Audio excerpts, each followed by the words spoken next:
Welcome to Bible Lands with Dan Serns. Here we are at Petra in Jordan, the ancient rose city. And here in Petra, the Nabateans dominated the trade routes that came through here from about 400 BC to about 200 AD. And this was a source of great wealth. They found how to channel water so that they could give it to the caravans that came through and sell it.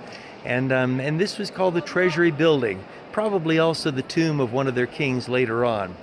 But you know, this Treasury building, this was a place where this kingdom was very, very powerful for hundreds of years. But in the book of Daniel chapter 2, we read that God raises up kingdoms and brings down kingdoms. And the Nabateans somehow have disappeared from the face of the earth. There must be descendants somewhere. But this mighty empire, centered over here in what was ancient biblical Edom, in this territory, has disappeared.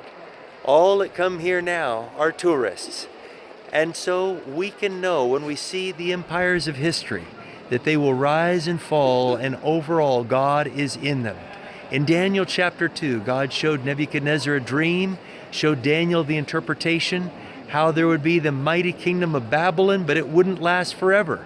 It would be overthrown by the Medo-Persian kingdom, and how the Medo-Persians would be later overthrown by the Greeks, and how Greece would be overthrown by Rome, and then Rome would be divided and carved up by barbarian tribes that make up the countries of Europe today.